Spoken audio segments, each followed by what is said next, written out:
Hello everyone. आज fisheries की last class है और यहाँ से कई सारी चीज़ें आपके एग्जाम में क्वेश्चन बने हुए हैं यहाँ से। ठीक है। सबसे पहले आपको एग्जाम यहाँ पे दो टर्म दिख रहे होंगे, एक है आपका कैप्चर फिशरी, दूसरा है कल्चर फिशरीज। कैप्चर फिशरीज वो फिशेज हैं जिनको आपको जाके कैप्चर करना है, मतलब पकड़ना है। जैसे नदियों में रह रही हैं या समुद्र में, ओशियन में फिश रह रही हैं, तो उनको आप जनरली क्या करते हो, उनको आप सीधा जाओगे, पकड़ोगे और ले आओगे, तो इसको हमने बोला कैप्चर। कल्चर मतलब प्रॉपर कल्चर करा रहे हैं हम, उसको कल्टीवेट कर रहे हैं। जैसे हमने कल काप्स की बात करी थी, तो काप्स को हम जनरली क्या कर रहे हैं, कल्टीवेट कर रहे हैं, पूरे अच्छे प्रॉपर तरीके से, वेल मैनेज तरीके से पाल रहे हैं, तो उसको हम कल्चर फिशरीज में कहेंगे। तो बस इन दोनों टर्म्स का मतलब पता होना चाहिए। दूसरी बात, ये ट्यूना फिश है और ट्यूना फिश की खास बात है, इसमें सबसे ज़्यादा प्रोटीन कंटेंट पाया जाता है, इतना थोड़ा ध्यान में रखेंगे। ठीक है, चलो अब देखो दो टर्म देख रहे होंगे। यहाँ से आपके एफओ में क्वेश्चन बना है, ठीक है, और जो क्वेश्चन बना है वो यहाँ के एग्जाम्पल से क्वेश्चन बना है। अब देखो यहाँ पे होता क्या, जल्दी से टर्म आपको पता होंगे, वैसे तो नहीं पता तो देख लो एक बार। ये बीच है, बीच वही वाला बीच है जहाँ आपको घूमने जाना है। ठीक है, देखो जो ऊपर जो फिशेज रहती हैं समुद्र में उसको हम बोलते हैं प्लेजिक, और जो एकदम नीचे की तरफ होंगी उसको हम बोलेंगे डिमर्सल। इतनी बात पहली पता होनी चाहिए। दूसरी बात, आप सबको पता है कि ऑयल जो है, तेल की अगर हम बात करते हैं तो पानी में तेल या ऑयल हमेशा ऊपर की तरफ रहता है। तो जो फिशेज ऊपर रहेंगी उनमें ऑयल कंटेंट क्या है, ज़्यादा है, 30% तक होगा, और जो नीचे रहेंगी उनमें ऑयल कंटेंट भी कम देखने को मिलेगा। तीसरी बात, डीमर्सल फिश के अंदर एक तो आती है आपकी बेंथिक फिशेज। ध्यान में रखना बेंथिक वर्ड। बेंथिक मतलब जो मछलियाँ एकदम सी फ्लोर से चिपक रखी हैं, एकदम सी फ्लोर में बैठ रखी हैं, उनको हम बोलेंगे बेंथिक फिश। ठीक है, और जो थोड़ा सी फ्लोर से थोड़ा ऊपर ऊपर है, होंगी नीचे ही बस सी फ्लोर से थोड़ा ऊपर है, उसको हम बोलेंगे बेंथो प्लेजिक फिश। ठीक है, और ज़्यादातर डिमर्सल फिशेज आपकी बॉटम से सिर्फ 5 मीटर के अंदर ही सारी आ जाती है। बॉटम से 5 मीटर तक ही आपकी जो फिशेज है वो सारी डिमर्सल फिशेज होती हैं, और ये 5 मीटर से ऊपर आपकी प्लेजिक फिश स्टार्ट हो गई। याद क्या रखने हैं भाई, याद आपको रखने हैं ये एग्जाम्पल जहाँ से क्वेश्चन पूछे हुए हैं। तो भाई कुछ हेरिंग से, सार्डिन से छोटी छोटी फिशेज होती हैं ये। अब मैं आपको सारी इमेजेस वगैरह नहीं दिखा रहा याद कराने के लिए, बट आपको थोड़ा आइडिया होना चाहिए, याद रखना है। ठीक है, यहाँ से क्वेश्चन क्योंकि आया हुआ है। देखो एक शॉर्ट फिश होती है। शॉर्ट फिश आप समझ लो कि one of the fastest fish है जो बहुत स्पीड से स्विम करती है। ट्यूना हम बात कर चुके हैं, दिस इज ट्यूना, सबसे ज़्यादा प्रोटीन कंटेंट ट्यूना के अंदर है। Mackerel is very very important क्योंकि इंडिया की जो नेशनल फिश है वो है इंडियन मैकरल, ये लिखा हुआ है, साइंटिफिक नेम भी थोड़ा सा ध्यान में रखना पड़ेगा आपको। इसके अलावा सार्डिन, हिल्सा, बॉम्बेडक, ये सब एक बार नज़र मार लेना। ठीक है, डिमर्सल के भी एग्जाम्पल याद रखना क्योंकि आपके एग्जाम में क्वेश्चन क्या आया था, क्वेश्चन आया था कि which of the following is not a pelagic fish, मतलब इनमें से कौन सी प्लेजिक फिश नहीं है। ठीक है, तो उनमें से 4 ऑप्शन में ये था और एक ऑप्शन में फ्लैट फिश लिखा हुआ था। तो फ्लैट फिश क्या है, डिमर्सल फिश है। ठीक है, फ्लैट है, एकदम नीचे बॉटम की तरफ पड़ी रहती है, तो ये क्या है, डिमर्सल फिश होगी। ठीक है, प्लेजिक की बात करें तो भाई इनकी बॉडी जो है वो स्विमिंग के हिसाब से बनी होती है, स्ट्रीमलाइन लिखा हुआ है, मतलब स्विमिंग के हिसाब से बनी होती है। अगर हम बात करते हैं डिमर्सल की तो इनकी जो बॉडी है वो थोड़ा सा फ्लैट होती है, थोड़ा सा, ताकि सी फ्लोर में थोड़ा ये रेस्ट कर सके, तो बॉडी इनकी जो है थोड़ा सा फ्लैट देखने को मिलती है, जैसे कि फ्लैट फिश की अपन बात करें। ठीक है, तो प्लेजिक और डिमर्सल फिश की बात होगी। फिर कुछ डीप सी फिश होती है जो समुद्र में बहुत ही नीचे रहती है, इतना नीचे रहती है जहाँ तक लाइट नहीं पहुँचती, हमेशा ही अंधेरा रहता है। ठीक है, तो इसके कुछ एग्जाम्पल आपको याद करने होंगे। सबसे इंपॉर्टेंट एग्जाम्पल जो इसमें रहने वाला है डैट इज लंप फिश। ये क्या है, ये छोटी सी, इतनी बड़ी नहीं, थोड़ी छोटी होती है। ठीक है, बड़ी भी होती है, छोटी भी होती है, इसको लंप फिश कहा जाता है। उसके अलावा ये दिख रहा होगा, इसको बोलते हैं लैंटर्न फिश। ठीक है, ऐसी लाइट सी जल रही है इसमें, ये क्या है, लैंटर्न फिश है। ये है फ्लैश लाइट इसको बोलते हैं, और इसका हम बोलते हैं कुकी कटर शार्क। थोड़े इसके टीथ जो है थोड़े अलग टाइप के होते हैं, तो इसलिए इसको कुकी कटर शार्क भी कहा जाता है। उसके अलावा दिस इज एंजलर फिश। ठीक है, एंजलर फिश है ये। और लास्ट में आ गया क्या, वाइपर फिश। तो ये सारे जो हैं डीप सी के एग्जाम्पल है, डीप सी फिश जो समुद्र में बहुत गहराई में पाई जाएंगी। ठीक है, चलो ठीक है, अब देखो अपन बात करेंगे पहले फ्रेश वाटर फिशेज की, जो कहाँ रहती हैं, एकदम फ्रेश वाटर में रहेंगे, उनकी हम बात करेंगे। Fresh water fish. ठीक है, तो 3 फिश है यहाँ पे जो आपके लिए इंपॉर्टेंट होने वाली है। सबसे पहली कौन सी है, बता सकते हो ये कौन सी फिश होगी, दिस इज कैट फिश। क्या है ये, कैट फिश है। ठीक है, तो पहले हम बात कर लेते हैं कैट फिश की। तो भाई इसका कैट फिश नाम क्यों पड़ा, क्योंकि इसके पास विस्कर्स होते हैं। मतलब अगर हम बिल्ली की बात करें तो भाई बिल्ली कुछ ऐसे ही होती है, डोरीमोन सी, ठीक है, मतलब बिल्ली की अगर हम बात करते हैं, कैट की हम बात करते हैं, तो उनके कुछ विस्कर्स होते हैं, ठीक है, तो ये विस्कर्स इनमें भी होते हैं जिसकी वजह से इनका नाम कैटफिश पड़ गया, ठीक है, तो वही पहली लाइन में लिखा हुआ है। दूसरा, आपको जनरली ये मतलब कहीं भी मिल सकती है, स्पेशली याद रखना स्वैम्प कंडीशन में भी आपको कैटफिश देखने को मिल जाती है, क्योंकि स्वैम्प ऐसी जगह है जहाँ पे आपको हर फिश देखने को नहीं मिलती, पर कैटफिश आपकी कई सारी एयर ब्रीदिंग भी होती है, जो हवा से ऑक्सीजन ले सकती हैं, तो ये आपको स्वैम्प वाली कंडीशन में भी देखने को, दलदल में देखने को मिल सकती है। बॉटम फीडर होती है, भाई इनका सर बहुत भारी होता है, ये जनरली नेगेटिव बॉयंट होती है, मतलब इनका सर इतना भारी होता है कि ये सरफेस में ऊपर रहना इनके लिए मुश्किल है, तो ये इसलिए रिवर वगैरह में नीचे की तरफ रहती हैं, ठीक है। याद रखना, मैं फ्रेश वाटर फिश की बात करूँ जो जनरली नदियों में पाई जाएंगी, लेक्स वगैरह में देखने को मिलेंगी, ठीक। तो सोल्ट वाटर तक भी थोड़ा बहुत टॉलरेट ये कर सकती है, पर जनरली आपकी जो कैटफिश है ये फ्रेश वाटर फिश के अंदर ही आती है, ठीक है। उसके अलावा चलो, मागुर और सिंगी, ये दो ऐसी कैटफिश हैं जो एयर से भी हवा ब्रीथ कर सकती है, ठीक है। बाकी मैं आपको भी कुछ साइंटिफिक नेम भी इनके बताऊंगा। फिर भाई स्नैक हेड्स होते हैं, ये जो दिख रही है आपको बड़ी सी, ये क्या है, स्नैक हेड है, थोड़े सांप जैसे ही होगी, ठीक है। इसका नाम म्यूरल्स भी है, स्नैक हेड बोलो या फिर म्यूरल्स बोलो, एक ही बात है। इनकी खास बात क्या है भाई, ये आपका पानी से बाहर 4 दिन तक बिना पानी के ये सर्वाइव कर सकती है, तो एकदम ड्रॉट कंडीशन है, पूरी नदी सूख गई फिर भी ये 3-4 दिन तक सर्वाइव कर जाएंगी। उसके अलावा ये माइग्रेट भी कर सकती है, मान लो कि ये वाली नदी सूख गई, अगल बगल कोई पानी की बॉडी है, तो ये क्या करती हैं, पूरी रात माइग्रेट करके अगल बगल वाटर बॉडी में भी जा सकती हैं, तो ये माइग्रेटरी के लिए भी जानी जाती हैं, स्नैक की तरह क्या करते हैं, ऐसे रिगल करते हुए दूसरी वाटर बॉडी में जा सकती है, तो ये म्यूरल्स की खास बात है। उसके अलावा बड़ी हो जाएंगी तो फिर ये थोड़ा प्रीडेटर नेचर इनका ग्रो हो जाता है। कैटफिश भी आपकी काफ़ी बड़ी होती है, कुछ कुछ कैटफिश जो होती है वो प्रीडेटर्स भी होती हैं, कि मतलब बाकी फिशेज पे फीड करती हैं। एक और इम्पॉर्टेंट है भाई, इंपॉर्टेंट क्यों है, क्योंकि इसको हम बोल रहे हैं 21 सेंचुरी की one of the most important fish है, कौन सी, तिलापिया, ठीक है। तिलापिया जिसको एक्वेटिक चिकन भी बोलते हैं। तो अगर आपसे पूछ लें which of the following fish is known as aquatic chicken, उसको हम बोलेंगे क्या, तिलापिया। चिकन की तरह आपका क्या है, यहाँ पे थोड़ा इजीली मिल भी जाती है आपके, और क्या है, सस्ती भी है, ठीक है। सस्ती मतलब थोड़ा इजीली इसका हो जाता है सब कुछ। तो इसको हम बोलेंगे considered as most important aquaculture species of 21st century. ध्यान में रखना, एक एक्वेटिक चिकन, एक 21st सेंचुरी की सबसे इंपॉर्टेंट, ठीक है। उसके अलावा चलो ये तो मैं आपको भी बताता हूँ कि पहली इंट्रोड्यूस इंडिया के अंदर कौन सी करी गई थी। अब साइंटिफिक नेम की अभी अपन बात करेंगे, ठीक है। तो 3 हो गई, कैटफिश, स्नैक हेड्स और तिलापिया। तो थोड़ा इनके बारे में रखेंगे, इनको दिमाग में बैठा लेना है। तो भाई कैटफिश की बात करें, देखो मैंने थोड़े साइंटिफिक नेम कम कर दिए, ठीक है, यहाँ पे वरना 3-4 मैं आपको और एक्स्ट्रा बताता, पर मैंने थोड़े से कम किए, इंपॉर्टेंट वाले रखे। जैसे हम पहले इंपॉर्टेंट वाले रखे, मतलब सारे याद करने पड़ेंगे। पहली हम बात करें तो मागुर या वॉकिंग कैटफिश, जिसको हम कहते हैं क्लेरिस मागुर, ये नाम याद रखना है। दूसरी कौन सी दिख रही है, सिंगी। सिंगी होती है स्टिंगिंग कैटफिश, जिसको अपन एच फोसिलिस कहते हैं। ये दोनों की दोनों क्या है, एयर ब्रीथिंग, हवा से डायरेक्टली क्या कर सकती है, एयर को ब्रीथ कर सकती है। फिश पानी से ऑक्सीजन लेती हैं, ये एयर से भी ले सकती है।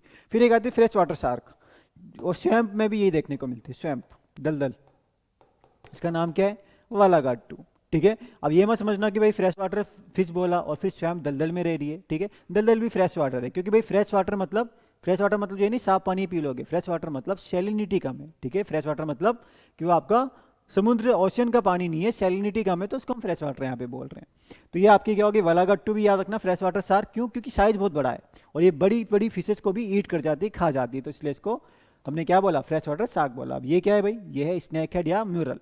तो भाई इसके नाम याद रखना, चन्ना स्टाइटा होता है आपका, नॉर्मल जो स्ट्राइप म्यूरल होता है चन्ना स्टाइटा होता है। उसके अलावा यहाँ पे 2-3 नाम और मेंशन है, उन पे नजर मार लेना, ठीक है। बट पहला वाला तो बहुत इंपॉर्टेंट है, कौन सा, चन्ना स्टाइटा। जो आपका म्यूरल या स्नैक हेड कौन है, चन्ना स्टाइटा। उसके अलावा हमने बात करी तिलापिया की, तो तिलापिया में देखो क्या लिखा है, ओरियोक्रोमिस नीलोटिकस। देखो सबसे पहले तिलापिया जो है वो नाइल में पाई गई थी, नाइल रिवर, ठीक है। तो नाइल वाली जो तिलापिया का नाम है क्या है, ओरियोक्रोमिस नीलोटिकस। उसके अलावा 2 तिलापिया और हैं जिनकी कुछ खास बात है, एक को हम बोलते हैं गिफ्ट स्ट्रेन और एक को हम बोलते हैं रेड तिलापिया। इन दोनों की खास बात यह है कि इनको सिलेक्टिव ब्रीडिंग के थ्रू बनाया गया है, इनको अलग से बनाया गया। सिलेक्टिव ब्रीडिंग मतलब जो जो तिलापिया में लगा कि भाई सुपीरियर है उनकी ब्रीडिंग कराए, ठीक है। फिर इस तरीके से कई बार अच्छी अच्छी तिलापिया की ब्रीडिंग करा करा के कौन सी फिश बनाई, एक बनाई गिफ्ट स्ट्रेन, दूसरी रेड तिलापिया बनाई गई है। तो ध्यान में रखना, सिलेक्टिव ब्रीडिंग के थ्रू कौन सी तिलापिया बनाई, एक बनाई है गिफ्ट और एक बनाई है रेड तिलापिया, इसलिए इनका नाम भी हमने ओरियोक्रोमस निलोटिकस ही कह दिया यहाँ पे, ठीक है। तो ये दोनों भी इंपॉर्टेंट है आपकी जो ब्रीडिंग से बनाई गई। उसके अलावा तीसरी आती है मोजम्बिक तिलापिया। तिलापिया में चारों नाम याद रखने, क्यों याद करने हैं भाई, पहला तो नाइल तिलापिया गए जो ओरिजिनल तिलापिया आपकी है, न्याली तिलापिया, ठीक। दूसरा गिफ्ट और रेट क्यों इंपॉर्टेंट है, क्योंकि भाई ये आपका ब्रीडिंग से बनाया। तीसरा आपका मोजम्बिक तिलापिया, ये क्यों इंपॉर्टेंट है, ओरियोक्रोमिस मोजम्बिकस, ये इसलिए इंपॉर्टेंट है क्योंकि भाई इंडिया के अंदर सबसे पहले कौन सी तिलापिया को इंट्रोड्यूस कराया गया था, मोजम्बिक तिलापिया को इंट्रोड्यूस कराया गया था। तो आपसे पूछे अगर कि इंडिया में which was the first tilapia, which tilapia was first introduced in India, it was Mozambique tilapia, तो ओरियोक्रोमिस मोजम्बिकस, ठीक है। तो ये बात होगी 3 फिश हमारी यहाँ, कैटफिश, स्नैकहेड्स एंड तिलापिया, ठीक है भाई। हो गई तिलापिया की बात। अब 2 मछलियाँ और देख लो, ये भी फ्रेश वाटर में ही आती हैं। देखो 2 वर्ड लिखे हुए हैं, यूरीथर्मल, स्टेनोथर्मल, ठीक है। अच्छा, इसके अलावा अब कोल्ड वाटर फिश की हम बात करें जो ठंडे पानी में रहेंगे। इसके अलावा एक फिश की मैं और बात कर लूँ, हाँ ठीक है। कोल्ड वाटर फिश ज़्यादातर जो है वो फैमिली आपकी सैल्मोनिडी में आती है, ठीक है। साल्मन भी एक फिश है जो भी कोल्ड वाटर में रहती है, अमेरिका वगैरह में देखने को मिलती है साल्मन, ठीक है, बहुत फेमस है उधर। अब देखो एक टर्म मिलेगा यूरीथर्मल, ठीक है, एक मिलेगा स्टीनोथर्मल। इसी से आप एक और वर्ड याद करने वाले हो, यूरी हेलाइन, और एक होगा स्टीनो हेलाइन, ठीक है। ये आपके एग्जाम में आया हुआ है, यूरी हेलाइन और स्टीनो हेलाइन क्या होता है। तो भाई यूरी मतलब क्या होता है, एक वाइड रेंज, एक बड़ी रेंज। स्टीनो मतलब नेरो रेंज, एक छोटी रेंज, ठीक है। तो यूरी थर्मल मतलब जो मछलियाँ एक वाइड रेंज ऑफ टेम्परेचर को टॉलरेट कर सकती है, ठंडे में भी रह लेंगी, गर्मी में भी रह लेंगी, तो उसको हम बोलेंगे यूरी थर्मल। स्टीनो थर्मल मतलब जो एक पर्टिकुलर टेम्परेचर ही पे सर्वाइव कर सकती है, या तो ठंडी में ही रहेंगी या तो गर्मी में ही रहेंगी, तो उसको हम बोलेंगे स्टीनो थर्मल। वैसे ही यूरी हेलाइन मतलब जो एक वाइड रेंज ऑफ क्या, सैलिनिटी को टॉलरेट कर सकते हैं, ठीक है। थोड़ा फ्रेश वाटर नदियों में भी रह लेंगे, थोड़ा ओशन में भी रह लेंगी। स्टीनो हेलाइन मतलब ये वो मछलियाँ होती हैं जो ज़्यादा आपका सैलिनिटी में चेंजेस नहीं झेल सकती, इनकी डेथ हो जाएगी। तो ये आपका क्या हो गया, स्टीनो हेलाइन फिशेज हो गया, ठीक है। तो यूरी हेलाइन क्या है, स्टीनो हेलाइन क्या है, ये आपको थोड़ा पता होना चाहिए, ठीक है। अब चलो यहाँ पे देखो 2 फिश याद रखनी है आपको, एक है महसीर और एक है आपकी स्ट्राउट, ठीक है। याद करो, अगर गंगा रिवर सिस्टम याद है जो मैंने फर्स्ट क्लास में पढ़ाया था, तो आपको मैसीर और ट्राउट तो रट गए होंगे। मैसीर में आपको अभी और याद कराऊंगा जब हम स्टेट फिश पढ़ेंगे आज की क्लास में, ठीक है। तो इतना ध्यान में रखना इंपॉर्टेंट है। मैसीर, गोल्डन मैसीर का नाम क्या है, तौर, पुरी तोरा। तौर मैसीर का नाम है तोड़ तौर, और चॉकलेट मैसीर का नाम देख लेना, एन हेक्सागोनो लेपिस, ठीक है। जितनी भी हिमालय वाली आपकी स्टेट फिश आएंगी ना, हिमालय वाली अभी आपको आगे दिखाऊंगा मैं, उन सब में आपको मैसीर देखने को मिलेगी, याद करना आसान हो जाएगा। उसके अलावा ट्राउट भी है, ये भी कोल्ड वाटर फिश है। कोल्ड वाटर मतलब ग्लेशियर जैसे ठंडे पानी में रहना पसंद करती हैं ये। तो इसमें आपकी जो स्नो ट्राउट है, याद रखना सीजोथेरेक्स रिचर्डसोनी है आपकी जो क्या है, नॉर्मल ट्राउट का नाम है। यहाँ पे भी मैंने कुछ नाम जो है कम किए हैं। यहाँ पे जैसे मैसीर की बात करूँ तो टोटल 5-6 नाम थे, तो मैंने कुछ रिमूव किए। ऐसी ट्राउट में भी 3-4 नाम मैंने रिमूव किए। रेनबो ट्राउट भी होता है, चॉकलेट ट्राउट भी होते हैं, कई सारे होते हैं, तो उनको मैंने थोड़ा हटाया यहाँ से, ठीक है। तो ये आप थोड़ा ध्यान में रखना। इसमें मैसीर के तो तीनों याद करने हैं आपको। ट्राउट में कॉमन स्नो ट्राउट का नाम याद रखना, सीजोथोरेक्स होता है, ठीक है। तो दिस इज महसीर। इसको पहले फ्रेश वाटर का टाइगर भी बोलते थे, पर अब तो ये टाइगर वैसे ही खतरे में इंडेंजर्ड है, ठीक है। बाकी क्या है, ट्राउट है ना। स्पॉट फिशरीज के अंदर भी आता है, स्पॉट फिशरीज मतलब फिश वगैरह को पकड़ते भी हैं इसको। फ्रेश वाटर फिश की कहानी हुई कंप्लीट। अब अपन बात करेंगे brackish water fish. Brackish water मतलब जो खारे पानी में रहेंगी, ठीक है। खारा मतलब क्या हुआ कि जो ना तो एकदम फ्रेश वाटर है, नदी जैसा साफ, मतलब नदी जैसा भी फ्रेश वाटर नहीं है, पर ओशन जितना खारा पानी भी नहीं है, थोड़ा बीच बीच का है, ठीक है। तो इसको हम बोलते हैं क्या, ब्रैकिश वाटर। चलो सबसे इंपॉर्टेंट और सबसे पहला क्या है, सी बास, जो है क्या है आपका सी बास, लेट्स क्लेशरीफर, ठीक है। नाम देख लेना एक बार। इसको एशियन सी बास भी कहते हैं, जाइंट पर्च भी कहते हैं, इंपॉर्टेंट है, और बारामुंडी भी इसको कहा जाता है। ऑस्ट्रेलिया वगैरह में भी देखने को मिलती है। अभी कुछ टाइम पहले ही न्यूज में था कि कोई ऑस्ट्रेलिया क्रिकेटर था, वो बारामुंडी फिश को ही पकड़ने गया था और गलती से नदी में गिर गया, और गिरते ही वहाँ क्रोकोडाइल वाली जगह थी वो, मतलब 2 सेकंड के अंदर उसके दोस्त ने बाहर निकाला, वरना चला गया था वो, ठीक है। बस थोड़ा सा इसलिए बता रहा हूँ, न्यूज में आया था, थोड़ा याद रहता है, ठीक है। तो याद रखना सी वेस को क्या बोलते हैं, बारामुंडी कहा जाता है। ये आपको दिख रही होगी, कार्निवोर्स फिश है भाई, शक्ल से ही दिख रहा होगा इसकी कि कितनी खुकार सी बनी हुई है, क्या है ये, कार्निवोर्स है, ठीक है। उसके अलावा दूसरी फिश देखो भाई, बहुत इंपॉर्टेंट है दूसरी फिश, कौन सी है, मिल्क फिश चेनोस चेनोस, साइंटिफिक नेम सबसे पहले इसका आपको ध्यान में रखना है। दूसरा क्या ध्यान में रखना है, ये फीड किस पे करेगी, ये फीड करती है लैब लैब पे, ठीक है। दैट इज ग्रीन, मतलब याद करना है, बिल्कुल ही याद करना है, भूलना ही नहीं है, लैब लैब।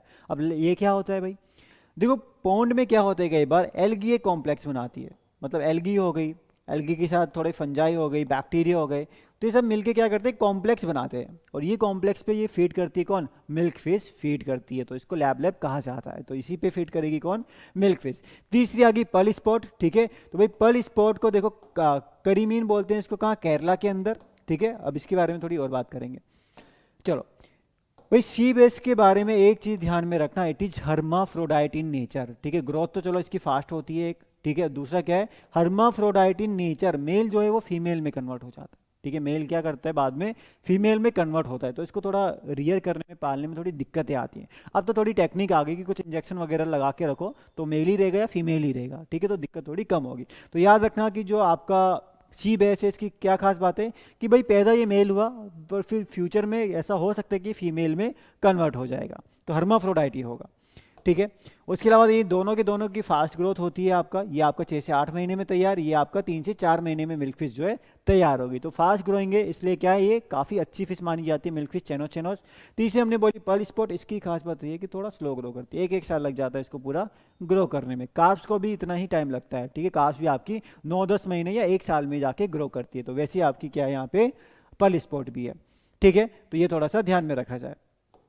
चलो इंपॉर्टेंट पॉइंट मैंने आपको बता दी, तो ये दिख रही है बड़ी सी कौन सी है, ये दिस इज सी बेस या बारामुंडी जिसको, या जाइंट पर्च या बारामुंडी का, ये है मिल्क फिश, और तीसरी क्या आ गई, पर्ल स्पॉट आ गई। तो ये तीनों पॉइंट यहाँ पे क्लियर हो गए, ठीक है भाई। अब देखो सेल फिश भी आ गई, ये भी थोड़ा ब्रैकिश वाटर में रहना पसंद करते हैं, ठीक है। क्या आ गई, सेल फिश आ गई।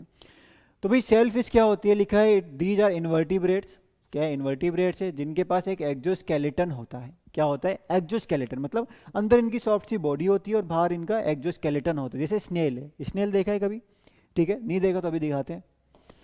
क्रस्टेशियन में, ठीक है, क्रस्टेशियन में आपका क्या हो गया, थोड़ा ये ध्यान में रखना भाई। देखो जो इंसेक्ट आपके जिसमें आते हैं ना, जिस ग्रुप में आते हैं, उस सेम ग्रुप में क्रस्टेशियन आता है, सेम ग्रुप में क्रस्टेशियन आता है, तो काफ़ी सारे क्रस्टेशियन इंसेक्ट जैसे सिमिलर से भी होते हैं, इनमें भी क्या है, सेगमेंटेड बॉडीज है, इनमें भी क्या है आपके जॉइंटेड अपेंडेजेस, जैसे इंसेक्ट में जॉइंटेड अपेंडेजेस होते हैं, क्रस्टेशियन में भी देखने को मिलता है। इनफैक्ट इनको इंसेक्ट ऑफ ओशन कहा जाता है, इनको क्या बोलते हैं अपन, इंसेक्ट ऑफ ओशन ही इनको कहा भी जाता है, ठीक है। क्रैब्स है, श्रिम्प है, लॉबस्टर है, क्रैफिश है, ये सब आपका क्रस्टेशियन के अंदर आ जाता है। उसके अलावा सेकंड ग्रुप है वो आते हैं मोलस्कस। अब मोलस्कस में क्या क्या आते हैं, कुछ बाइवेल्व्स आते हैं। बाइवेल्व्स मतलब वो हो गए आपके जिनमें इस तरीके से होता है, मतलब दो एक्जोस्केलेटन आपस में ज्वाइन होते हैं, दो आपके इस तरीके से ज्वाइन होते हैं, इसको हम बोलते हैं बाइवेल, जैसे कि क्लैम्स है, ऑयस्टर है, मजल्स है, ये सारे आगे। कुछ यूनिवेल्व्स भी होते हैं, मतलब जिनमें आपका सिंगल एक्जोस्केलेटन होगा, जैसे स्नेल की बात करते हैं, ठीक है। तो स्नेल अगर आपने देखा होगा तो समझ रहे होगे, एक सिंगल एक्जोस्केलेटन उसके ऊपर होता है। फिर कुछ सिफेलोपोड्स आते हैं, सिफेलोपोड इंपॉर्टेंट है, क्यों, क्योंकि इनके पास सॉफ्ट बॉडी है, और जो इनका सेल है वो इंटरनल होगा। जनरली हमने बोला कि एक्जोस्केलेटन ये बाहर की तरफ सेल होता है, इनके केस में सेल जो है अंदर होगा और बाहर उसकी सॉफ्ट बॉडी होगी, जैसे ऑक्टोपस, ऑक्टोपस का स्केलेटन उसके अंदर होगा और बाहर उसकी सॉफ्ट सी बॉडी होती है आपकी ऑक्टोपस की, ठीक है।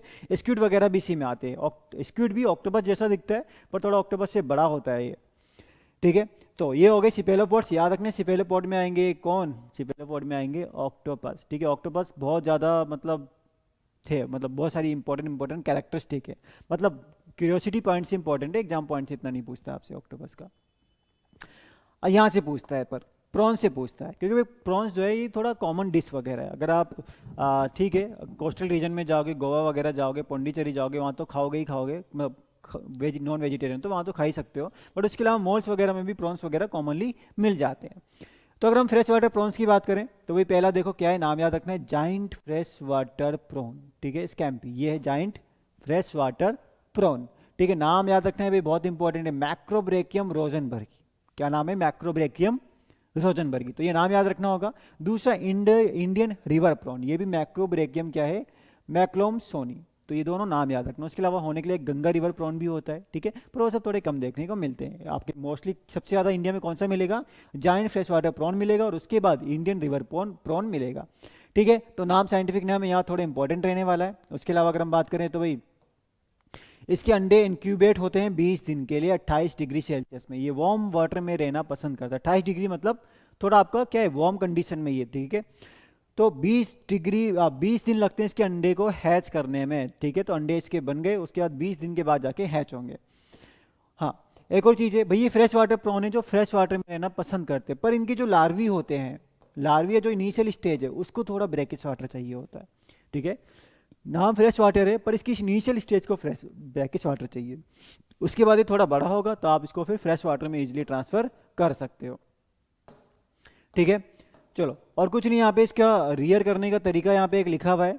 तो नई नई टेक्निक आती रही थी, तो एक टेक्निक का नाम क्या है, semi close two phase clear water larval rearing technology. ठीक है, मतलब पहले लार्वा को बड़ा करते हैं, उसके बाद उसकी मतलब थोड़ी बड़ी स्टेज आएगी, फिर उसको अलग से ग्रो कर लेंगे, 2 स्टेज में अलग अलग इसको ग्रो करते हैं।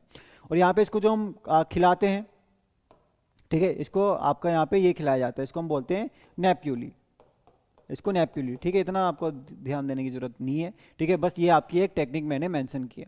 अब इन तीनों सिस्टम को मैं आपको थोड़ा जल्दी जल्दी ब्रीफ में बता देता हूँ कि अगर बाई चांस पूछ ली तो बस पता हो कि है क्या ये चीज़ लिखी। ठीक है, ये रहा एक पॉन्ड, ये मैंने बना दिया। हम लोग क्या करने जा रहे हैं, हम लोग प्रॉन्स की खेती करने जा रहे हैं, यहाँ पे प्रॉन कल्चर करने जा रहे हैं। ठीक, देखो कॉन्टिन्यूस सिस्टम में क्या होगा, हमने यहाँ पे लार्वी रख दिए, ठीक है, लार्वी हमने रखे, अब धीरे धीरे बड़े होंगे। ठीक है, मेन पॉइंट क्या है क्या याद करने में अभी आपको बताऊंगा। कॉन्टिन्यूस में क्या होगा, हमने यहाँ पे लार्वी डाले और इधर से जब ये अडल्ट बन जाएंगे हम इसको निकाल लेंगे। ठीक है, हम बार बार लार्वी डालते जाएंगे, मान लो हमने आज लार्वी डाले, फिर हम कुछ दिन बाद फिर से लार्वी डालेंगे और फिर से लार्वी डालेंगे। कहने का मतलब है बार बार हम स्टॉकिंग करेंगे, यहाँ पे रेगुलर स्टॉकिंग करेंगे, और जैसे जैसे वो बड़े होते जाएंगे हम उनको रिमूव करते रहेंगे, निकालते रहेंगे। इसको हम बोलते हैं क्या, कॉन्टिन्यूस सिस्टम इसको बोलते हैं। ठीक है, ठीक है, चलो कुछ ज़्यादा वो हो गया ये। ठीक है, ज़्यादा होने के इसलिए मैं आपको शॉर्ट में ही बता रहा हूँ, आपको सारी कहानी उतने में समझ में आ जाएगी। ठीक है, तो भाई दिक्कत क्या है इसके साथ, दिक्कत ये कि हमारा पॉन्ड कभी खाली ही नहीं होगा, जब देखो हम उसमें भर दे रहे हैं लार्वी और जब देखो हम उससे अडल्ट को निकाल ले रहे हैं। ठीक है, तो एक तो भाई पूरे साल पानी की रिक्वायरमेंट चाहिए, दूसरा डिसीज वगैरह लगने के चांस बहुत ज़्यादा हैं क्योंकि पूरा पॉन्ड खाली नहीं हो पा रहा, और आपका पूरे साल तक पॉन्ड अगर पानी से भरा है तो उसमें प्रीडेटर्स वगैरह या फिर बाकी छोटी मोटी फिशेज और भी ग्रो कर सकती हैं। ठीक है, तो ये थोड़ी दिक्कत होती है कॉन्टिन्यूस सिस्टम के साथ। फिर एक आता है बैच सिस्टम। अब देखो बेस सिस्टम में थोड़ी सी दिक्कत है, बैच सिस्टम क्या हुआ, कॉन्टिन्यूस में क्या हुआ, कॉन्टिन्यूस करे जा रहे हैं हम, कॉन्टिन्यूस एक तरफ से लार्वी डाले जा रहे हैं, अगली तरफ से अडल्ट बनते जा रहे हैं, निकालते जा रहे हैं। ठीक है, कॉन्टिन्यूस चल रहा है पूरा प्रोसेस, पर दिक्कत मैंने बता दी भाई, वाटर बहुत ज़्यादा चाहिए होगा, ऊपर से डिसीज वगैरह बहुत फैल सकती है और बाकी प्रीडेटर फिश ग्रो कर सकती हैं। अब बैच सिस्टम क्या हुआ, एक बार जितनी लार्वी डालने हैं डाल दो, बार बार की झंझट खत्म, और एक ही बार में सारी कलिंग कर दो या निकाल दो उनको। एक ही बार में क्या करनी है हमें, एक ही बार में जो भी आपके अडल्ट बने उनको हार्वेस्ट कर लेना है, निकाल लेना है। ठीक है, बट बैच सिस्टम में एक दिक्कत है, बैच सिस्टम में भी दिक्कत है। ठीक है, इसीलिए तो हमें कंबाइंड सिस्टम की तरफ जाना पड़ा। क्या दिक्कत है, अब ये इंपॉर्टेंट है कि दिक्कत क्या है, दिक्कत है हेट्रोजीनस ग्रोथ रेट। मतलब हमने लार्वी तो सब एक साथ एक साइज के डाले थे, पर सबके सब प्रॉन्स साथ इनका ग्रोथ रेट अलग अलग है। ठीक है, कोई इस टाइम पे इतना बड़ा होगा, मतलब 40 ग्राम से ऊपर होगा तब हम उसको निकालेंगे प्रॉन को, तो कोई होंगे जो 40 ग्राम होगा, कोई 60 ग्राम होगा, पर बहुत सारे अभी भी 20-25 ग्राम के ही होंगे जिसको हम हार्वेस्ट नहीं कर सकते। इसमें दिक्कत ये कि एक ही बार में हार्वेस्ट करना है, तो 20-25 ग्राम जिसकी मार्केट में कुछ खास वैल्यू मिलने नहीं वाली है उसको भी हार्वेस्ट करना पड़ेगा, तो नुकसान होगा। क्यों होगा, क्योंकि यहाँ पे इनकी ग्रोथ रेट में आने वाला है डिफरेंस, जिसको हम बोलते हैं क्या, हेट्रोजीनस इंडिविजुअल ग्रोथ, कि सबकी ग्रोथ अलग अलग होती है प्रॉन्स में, ये बात रखनी है ध्यान में। ठीक है, तो फिर क्या करा जाए, ठीक है, तो बस क्या करा जाएगा यहाँ पे, अब यहाँ पे हम करेंगे कलिंग हार्वेस्टिंग। स्टॉकिंग तो एक बार कर दी, ठीक, क्या करेंगे, कलिंग हार्वेस्टिंग करेंगे। कलिंग हार्वेस्टिंग क्या होगा भाई, अब देखो स्टॉकिंग तो एक ही बार करने वाले हम कंबाइंड सिस्टम में, मतलब दोनों को हम मिक्स कर लेंगे। स्टॉकिंग एक बार करेंगे, बट यहाँ से जो अडल्ट है उसको एक बार में सब नहीं निकालेंगे, यहाँ पे कलिंग हार्वेस्टिंग करी जाएगी। अब culling harvesting what does it mean, मतलब जो जो प्रॉन बड़े होते जा रहे हैं, जो जो 40 ग्राम से ऊपर साइज होते जा रहे हैं, सिर्फ उनको हार्वेस्ट करेंगे, बाकी प्रॉन को इसी में छोड़ देंगे। ठीक है, तो इसको हम बोलेंगे क्या, कंबाइंड सिस्टम। तो ये 3 टाइप के यहाँ पे सिस्टम देखने को मिलते हैं, बाकी स्टोरी आप यहाँ पे पढ़ सकते हैं। आ जाओ फिर नेक्स्ट बात पे, श्रिम्प कल्चर। देखो श्रिम्प के साथ, श्रिम्प मतलब टाइगर श्रिम्प के साथ थोड़ा सी दुखद कहानी है इसकी थोड़ी सी क्या है, इसकी लंबी स्टोरी है, लंबी स्टोरी नहीं है, शॉर्ट में देख लेते हैं भाई। 1995 में वाइट स्पॉट सिंड्रोम नाम का एक वायरस आया। मतलब इससे पहले टाइगर श्रिम्प का एकदम वो था, क्या था, मतलब थोड़ा सा डोमिनेंस था। ठीक है, डोमिनेंस था, एकदम राजा बना हुआ था ये। हर फार्मर इसी को ग्रो करता था, ग्रोथ रेट इसका बहुत अच्छा है, डिसीज वगैरह अच्छी टॉलरेट करता है, एक वाइड रेंज ऑफ क्लाइमेट पे इजीली सर्वाइव कर जाता है, वाइड रेंज ऑफ सैलिनिटी को टॉलरेट कर जाता है, तो आइडियल था ये किसानों के लिए। ठीक है, बट 1995 में सारी कहानी पलट गई। कैसे पलट गई भाई, वाइट स्पॉट सिंड्रोम नाम का एक वायरस आया और इसने जो है श्रिम्प को, स्पेशली टाइगर श्रिम्प को बहुत ज़्यादा डैमेज किया। ठीक है, तो ये क्या हो गया, फिर किसान क्या हो गया भाई, किसान को बहुत नुकसान हुआ, फिर किसान जो हो गए धीरे धीरे दूसरी चीज़ों पे शिफ्ट होने लगे। फिर क्या हुआ, कुछ सालों के बाद एक नया श्रिम्प इंट्रोड्यूस कराया गया जिसका नाम था ये लिटोपेनस वेनेमी, या फिर आप इसको कह सकते हो Pacific white shrimp, Pacific white shrimp. इसकी खास बात क्या थी कि इसमें डिसीज फ्री ब्रूड इसके थे, मतलब कुछ ऐसे इसमें थे जो डिसीज जिनमें नहीं लगेगी, मतलब ये इस वायरस के लिए टॉलरेंट थे, ये वायरस वाली डिसीज इसको नहीं लगेगी। तो फिर धीरे धीरे इसका कल्चर होना स्टार्ट हो गया। तो अब टाइगर श्रिम्प फिर लोगों ने धीरे धीरे छोड़ा और इसकी तरफ आ गए पैसिफिक वाइट श्रिम्प, और ये आपका अब इंडिया में सबसे ज़्यादा कल्टीवेट किया जाता है। ठीक है, तो भाई पैसिफिक वाइट श्रिम्प आपका 2007 में ही आपका 70% तक कॉन्ट्रीब्यूट करने लगा था, और उसके बाद से इसने पीछे मुड़ के नहीं देखा, और अभी भी सबसे ज़्यादा जो कॉन्ट्रीब्यूशन है वो पैसिफिक वाइट श्रिम्प का ही होता है। ठीक है, तो यहाँ पे देख लो भाई प्रॉन और श्रिम्प्स के नाम लिखे हुए हैं। तो भी पहला हो गया टाइगर श्रिम्प या टाइगर प्रॉन बोल दो या ब्लैक टाइगर श्रिम्प, बहुत इंपॉर्टेंट है, ग्रीन मतलब याद करना है क्या है ये, पेनस मोनोडोन। ठीक है, पहले क्या था, डोमिनेंट था, डॉन बन के रहता था। ठीक है, पर बाद में क्या हो गया, बाद में आया इंडियन वाइट श्रिम्प जिसका बाद में आया पैसिफिक वाइट श्रिम्प या वाइट लेग श्रिम्प बोलो, जिसका नाम है क्या, लिटोपेनस वेनेमी। उसके अलावा एक इंडियन वाइट श्रिम्प भी होता है जिसका नाम क्या होता है, पेनियस इंडिकस। ठीक है, तो ये तीनों ध्यान में रखना, टाइगर श्रिम्प हो गया, पेनियस इंडिकस इंडियन वाला है, और आपका एक पैसिफिक वाइट श्रिम्प है जिसका नाम है लिटोपेनस वेनेमी, जो इंडिया में क्या है सबसे ज़्यादा ग्रो किया जाएगा। ठीक है भाई, तो ये बात हुई इनके नाम की। ठीक है, अब देखो भाई टाइगर प्रॉन से भी आपके एग्जाम में क्वेश्चन बना हुआ है। तो टाइगर प्रॉन में क्या है, wide range of temperature tolerate कर सकते हैं, 12 डिग्री से लेकर 37 डिग्री तक टॉलरेट कर जाएगा। ग्रोथ रेट सबसे फास्ट है, ये आपके एग्जाम में क्वेश्चन पूछा हुआ है कि प्रॉन्स में सबसे फास्ट ग्रोथ रेट किसका है, टाइगर श्रिम्प का है। अब सबसे ज़्यादा ग्रो जरूर पैसिफिक करते हैं, पर ग्रोथ रेट किसका फास्ट है, टाइगर श्रिम्प का है। भाई 75 से 100 ग्राम तक ग्रो कर जाते हैं 5 से 6 महीने में। मैंने अभी आपको बोला था कि भाई 40 ग्राम का अगर आपको ये होता है तो हम उसको मान लेते भाई मैच्योर है, मार्केट में सेल करेंगे, और ये तो आपका इससे डबल साइज का चला जा रहा है, 100 ग्राम तक चला जा रहा है। ठीक है, फूड कन्वर्जन रेशियो भी अच्छा है, 1.8:1 के आसपास। उसके अलावा अगर हम पी वेनेमी या वाइट लेग श्रिम्प की बात करें तो देखो ये आपका थोड़ा वाइट लेग श्रिम्प या पैसिफिक, पैसिफिक कहाँ है आपका, पैसिफिक आपको थोड़ा टेम्परेट रीजन, मतलब ठंडी जगह पे भी आपका ये पैसिफिक वाला पड़ता है। कुल मिला के ये ठंडी टेम्परेचर को इजीली टॉलरेट कर सकता है आपका पी वेनेमी। ठीक है, पर थोड़ा ग्रोथ रेट जो है वो इतना फास्ट नहीं है, थोड़ा सा क्या है स्लो रहने वाला है। बाकी अच्छी बात यह है कि प्रोटीन वगैरह इसको फीड जो है थोड़ा सा कम देना पड़ेगा, और मेन बात specific pathogen free brood stock यहाँ पे अवेलेबल है। ब्रूड मतलब पेरेंट्स, हमने कल ब्रूड की बात करी थी, ब्रूड क्या होते हैं, पेरेंट्स होते हैं। ठीक है, तो आपके इसके क्या है पैथोजन फ्री ब्रूड हैं यहाँ पे। ठीक है, ये इसका क्या है एक फ़ायदा है कि डिसीज फ्री लार्वी इजीली मिल जाएंगे। ठीक है भाई, तो ये थे आपके श्रिम्प्स वगैरह। ठीक है, तो आई होप समझ में आ गया आपको फ्रेश वाटर फिश के बारे में कुछ, और कुछ आपका हो गया यहाँ पे ब्रैकिश वाटर फिशेज के बारे में। अब आते हैं फिशिंग क्राफ्ट एंड गियर। ठीक है, क्या आ गया, फिशिंग गियर्स एंड क्राफ्ट। ठीक है, तो पहले भाई फिशिंग गियर्स की बात कर लेते हैं। ठीक है, देखो पहली तो आप डेफिनेशन से ये ना थोड़ी सी दिमाग में रखना कि फिशिंग गियर होता क्या है। तो फिशिंग गियर क्या है, ये टूल्स होते हैं जो किस चीज़ के काम आएंगे, कैप्चर करने के काम आएंगे मेरीन या एक्वाटिक रिसोर्सेज को। ठीक है, ठीक है, और इनको यूज कैसे करना है उसको हम बोलेंगे फिशिंग मेथड। मतलब कुल मिला के ये टूल्स हैं, वो टूल्स है जिससे हम फिश को पकड़ेंगे, बस इतनी सी बात। ठीक है, चलो अब इनको हम किस तरीके से फिशिंग, हम इनका कैसे यूज करके फिश को पकड़ेंगे उसको हमने फिशिंग मेथड बोल दिया। ठीक है, तो यहाँ पे कुछ ऐसी खास बात नहीं है, बट एक चीज का ध्यान में रखना, ये दो टाइप के होते हैं। एक को हम बोलेंगे एक्टिव गियर्स, एक को हम बोलेंगे एक्टिव, और एक को हम बोलेंगे पैसिव। एक्टिव पैसिव का मतलब तो पता ही है आप लोगों को, है ना, पता है कि नहीं पता। एक्टिव मतलब जहाँ थोड़ी एनर्जी लगानी पड़ेगी, जहाँ थोड़ा मूवमेंट ज़्यादा होगा। पैसिव मतलब मान लो हमने कोई ट्रैप लगा के रख दिया, मछली खुद ही उसमें आके फंस जाए, तो वो सब क्या है पैसिव के अंदर आते हैं। ठीक है, तो हम पहले बात करेंगे कि इसकी एक्टिव गियर की हम पहले बात कर लेते हैं। तो आगे अब आपका एक्टिव गियर, तो भाई यहाँ पे लिखे हुए हैं, जल्दी जल्दी नज़र मारते जाओ और आगे बढ़ते चलो। आरआरबी एसओ से, इसी स्लाइड से आरआरबी एसओ में क्वेश्चन भी बना हुआ था आपका, जो अभी एग्जाम हुआ था आरआरबी एसओ का। देखो यहाँ पे अब क्या बात हो रही है, पहला लिखा है ट्रॉल्स। ठीक है, तो भाई ट्रॉल्स कॉमनली यूज होते हैं, ये दिख रहा होगा आपको ट्रॉल, ये इस तरीके से कॉनिकल नेट है। क्या है, कॉनिकल नेट है जो बोर्ड के पीछे लगा दिया। अब बोर्ड आगे चल रही है और ये कॉनिकल नेट पीछे आ रहा है, और जो जो यहाँ पे मछलियाँ इस नेट के अंदर आती जा रही हैं वो फंसती जा रही हैं, इसको हम बोलते हैं ट्रॉल्स बोलते हैं। ठीक है, तो this is known as trawl. कई बार ये तो आपको छोटा सा दिख रहा होगा, पर कई बार ये बहुत ज़्यादा बड़े बड़े होते हैं, ये आपके जो ट्रॉल्स होते हैं। ठीक है, तो पहला क्या हो गया, ट्रॉल हो गया, क्या है, लार्ज कॉनिकल नेट से जो बोर्ड के पीछे हम लोग ड्रैग करेंगे। तो ये एक्टिव गियर है भाई, बोर्ड चल रही है और पीछे हमने ये लगा रखा है, तो क्या है, एक्टिव गियर है। दूसरा इंपॉर्टेंट है सीन नेट। सीन नेट ये आपका आरआरबी एसओ में पूछा था, तो थोड़ा ध्यान में रखना भाई। ये दिख रहा है सीन नेट है, ठीक है। तो भाई इस तरीके से बड़ा सा नेट है, ठीक है। अब ये नेट क्या है आपका, इन्होंने इधर रॉप लगा रखी, रस्सी से एक साइड से पकड़ा, उन्होंने उस साइड से पकड़ा, इसको एकदम नेट जो है नीचे तक बिछा हुआ है, इसके बॉटम तक बिछा हुआ है ताकि मछली निकल ना जाए।